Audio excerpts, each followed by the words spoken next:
Bismillahirrahmanirrahim. El-Veciz fi usulul fiqh. Bugün ikinci fasıl keldik. El-ahkamul vad'iyye. Vad'i hükümler. Biz şer'i hükümlerini el-ahkamut teklifiyye ve el-ahkamul vad'iyye deb ikiye bölgen. El-ahkamut teklifiyye deganimiz Xitabullahi Teala el-mutaalliqa bi af'alil mükellifin. Mükelliflerning fiillariga aloqador Allah Teala'nın xitobi degandik. Endi el-ahkamul vad'iyye deganimiz el-hukmul vad'i kema taqaddam biz bunu ilgari bir qatim so'zlab o'tib ketgan vad'i hukm deganimiz Allah Teala'nın xitobi, ya'ni Allohning xitobi, biz o'zimiz chiqarib olgan hukm emas. Allohning xitobi, ya'ni ma'lum bir ishni boshqa bir ishga alomat belgi qilib qo'ygan. Allohning xitobini biz vad'i hukm deymiz. Endi qanday alomat qilgan desak, el-ahkam el-vad'iyye 5. Vad'i hükümler 5. Yani bu alametler zehim buludu. Sebep, şart, mani, sihha ve fasad. Bunlardan birincisi sebep. Buna misal keltiripti. Qalallahu Teala, Allah Teala şundaq degen, aqimis salata li duluki şemsi. Gün qayrilganda namaz o'qig'in. Yani gün qayrilganda peshin namaz o'qig'in. Allah Teala gün qayrilishini alamet qildi. Yani peshin namazı bunun bilan farz bo'lish uchun alamet qildi. Yani kunning qayrilishini sabab qildiki, shu kunning qayrilishi bilan peshinning vojib bo'lishi isbotlandi. Va yana shundaqla Alloh taolo nisabni zakatning vojib bo'lishiga sabab qildi. Boshqalarning narsasini buzib etishni to'lab berishning vojibligiga sabab qildi. Ve junubluqni yuyunishning vojibligiga sabab qildi. Ve qasamni buzib etishni bo'lsa, kaffaratning vojibligi uchun sabab qildi. Taloq deb ig'zini chiqarishni, ya'ni er kishining ayol ikkisining ayrilib ketishiga sabab qildi.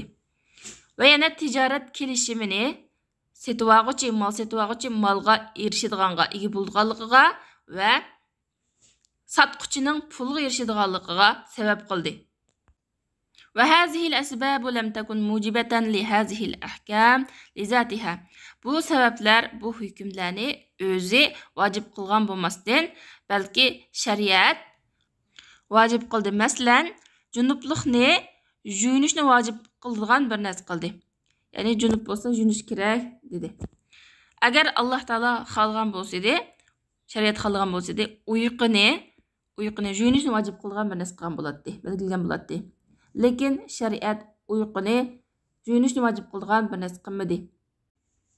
Shunga uyqudan yuyunish lozim bo'lmaydi. Ya'ni uyqudan yuyunish kerak emas. Val vad'u huwa hazal ji'lul mazkura amsilatuhu. Endi bu belgilash vada deganimiz yuqorida misollar tilga ilingan shunday qilishdan iborat. Ya'ni bir narsaga sabab, ma'ni, shart shunday qilishdan iborat. Banda qachonki bir sababni qiladi ekan, uningdan musabbab chiqadi. Ya'ni shu sababdan kelib chiqqan hukm. Mayli banda musabbabni, ya'ni sababdan kelib chiqadigan hukmning asl bo'lishi maqsad qilgan bo'lsin yoki maqsad qilmagan bo'lsin, musabbab hukm chiqadi. Chunki musabbabning sabab bilan bog'lanishi shar'iy bog'lanish. Va bu bog'lanishning kelib chiqishi u bo'lsa-mu, shar'iy dalillar bilan isbotlangan belgilashdan iborat. Masalan, kimki bir mu'minni qasddan tajovuz qilib o'ldirsa, uningga qisos vojib bo'ldi. Kimki bir mu'minni xato holda o'ldirib qo'ysa, uningga diyat va kaffarat keldi.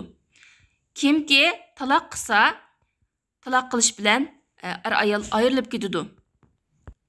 Ve iddat vacib bo'ldi ayolga ve kishiga ayolga nafiqa berish vacib bo'ldi. Gerçi bu adam taloq degan vaqtida ayrilib ketishni maqsad qilmagan bo'lsin ve yoki uningki ko'ngliga ayolning iddat tutishi ve o'zining ayolga nafiqa berish kerakligi ko'ngliga kashmagan bo'lishidan qat'iy nazar, taloq degan so'z ig'zidan chiqqan hamon ayrilib ketadi ve ayol iddat tutadi ve nafiqa keladi. Kimki boshqalarning narsasini buzib etsa, garchi buzib etganligi sababidan to'lab berishning vojibligini bilmagan taqdirda ham shu buzib etganligi sababidan uni to'lab berish kerak. Mana shunga o'xshash. Yani bir kishi sababni qilgan ekan, uningdan musabbab chiqadi. Mayli, uni maqsad qilgan bo'lsin yoki maqsad qilmagan bo'lsin, u ikkisining o'rtasida shar'iy bir aloqa bo'lganligi uchun, buni shariat bekitganligi uchun. Endi sabab degan nima deganda, vaqad arrafu as-sababa bi annahu wasfun zahirun mundabit yasbutu al-hukmu bihi min haythu inna ash-shari'a allaqahu bihi. Sababni ulamolar bunday tushundirgan. Sabab deganimiz bir oshkora, aniq bo'lgan bir sifat, hukm, uning bilan hukm isbotlanadi. Chunki shariat shu hukmni shu sababga aloqador qilib qo'ygan, chetib qo'ygan. Sababning alomati qandoq deganda, yalzamu min wujudihil wujud va yalzamu min adamihil adam. Sababning mavjud bo'lishi, bor bo'lishidan hukmning mavjud bo'lishi kelib chiqadi. Ya'ni sabab bo'lgankan chuqur uning musabbab bo'ladi. Va uningki yo'q bo'lishidan musabbabning yo'q bo'lishi kelib chiqadi. Ya'ni sabab bo'lsa musabbab bo'ladi, sabab bo'lmasa musabbab bo'lmaydi. Summa qad yazharu lana kawnu sababi munasiban lil hukm. Anan yana biz qaraydigan bo'lsak, bizda sababning hukmga munosib ekanligini bayqaymiz. Masalan, boshqalar narsani buzib o'tish, uni to'lab berishning sababi. Biz buni tushuna olamiz. Boshqalarning narsani buzib o'tgankin uni to'lab berish kerakda deb tushunamiz, qalbimizdan o'tidi, bilamiz. Sabablardan bu xil turdagi sabab illat deb ataladi. Bu qiyos babida keldi inshaalloh. Ba'zida sabab bilan hukm o'tirisidagi munosabat bizga maxfiy bo'ladi. Ya'ni biz bilmaymiz buning illatini, ikkisining o'tirisidagi munosabatni, aloqani biz tushunmaymiz. Nima uchun bu narsani, ya'ni bir narsaga sabab qilib qo'ygan, biz buni tushunmaymiz. Masalan, kunning qayrilishini Alloh taolo peshin namozining farz bo'lishining sababi qildi. Aql bu yerda buningdagi hikmatni bilmaydi. Bu xil turdagi sabab illat deb atalmaydi. Shunga sabab illatdan mutlaq holda doirasi keng bo'ldi. Ya'ni sababning doirasi keng bo'ldi, illat uningdan tarroq doiralik.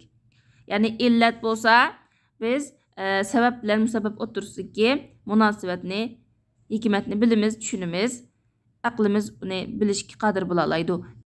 Bu sababning doirasiga kiradi. Ammo sababning ichidan yana biz munosabatini bilmaydigan ba'zi sabablar bor. Shuning uchun sababning doirasi illatning doirasidan keng bo'ldi.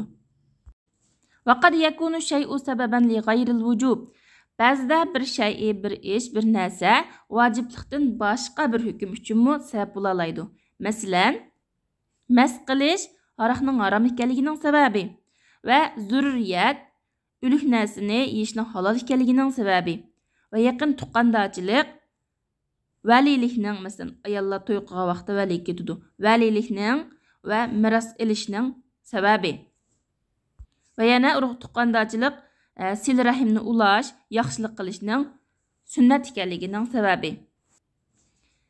Bilmaslik, jaholat, munobazat savdosi va mulamasa savdosidagi bu savdo kelishimning bekor bo'lib ketadiganligining, fasodligining sababi. Munobazat savdosi degan, masalan, sotadigan odam bir nechta turli molni sotib oluvchining oldiga tizib, masalan sen $100 bersan menga, ondan bir narsa atsa, atgan narsang qaysisiga tushsa, shuni sotib olasan. Agar azam baholigini olib qolsang, sen ziyon tatgan bo'lsa, uningga mal yo'q. Qimmatni olib qolgan bo'lsangmi, o'zining ta'liying, men ziyon tatgan bo'lmay, o'chaqda mayli deb mundaq. Qaysisiga tushadiganini bilmaydi. Shundagi jaholat. Mulamasa deganimiz ko'zini tanib qo'yib turib, shu qolganini o'zing silab quloq bilan shuningda setib olsa degan. Ya'ni ko'z bilan ko'rgil bo'lmagankin uni sifati qandoq, uni bilgil bo'lmaydi. Mana shundaq jaholat bundaq tijoratlarning fasid ekanligining sababi. Va iqdul bay'i, tijorat kelishimi sotib oluvchining moldan foydalanishning halol bo'lishi va sotquchining puldan foydalanishining halol bo'lishining sababi. Nikoh kelishimi ayollar o'rtasidagi o'zaro bir-biridan o'zir olishning halol ekanligining sababi. Va nuhibbu an nubayyina anna ash-shar'a qad yaj'alu al-ahkama murattabatan ala asbabin la dakhla lil mukallifina biha wa la hiya fi maqdurihim. Muallif shunday deydi, biz bu yerda buni bayon qilib o'tishni yaxshi ko'rdik. Shariat ba'zida hukmlarni mukalliflarning ishi yo'q, mukalliflar bilan munosabatsiz va ularning toqati doirasida emas bo'lgan buni sabablarga chetib qo'ygan. Masalan, kunning qayrilishini peshin namozga sabab qildi va urug' tuqqandochilikni mirosga sabab qildi. Demak, kunning qayrilishi va urug' tuqqandochilik qatorliqlarda mukalliflarning hech qanday aloqasi yo'q. Bunda sabab qilishini Alloh taolo o'zi belgilab bergan. Endi sabab bo'lishning dalillari qaysi deganda, shar'iy naslar, Qur'on, sunnat, ijmo bir shay'ining, ya'ni bir hukmga sabab bo'lganligini har xil ishlar bilan ko'rsatadi. Biz bu ishlarni qiyosdagi illat babida tafsiliy bayon qilamiz inshaalloh. Sabab bo'lishning dalillari yana masalikul illa, ya'ni illatni tep chiqish yo'llari deb ataladi. Endi ikkinchi hukm, vada'iy hukmlarning ikkinchisi shart.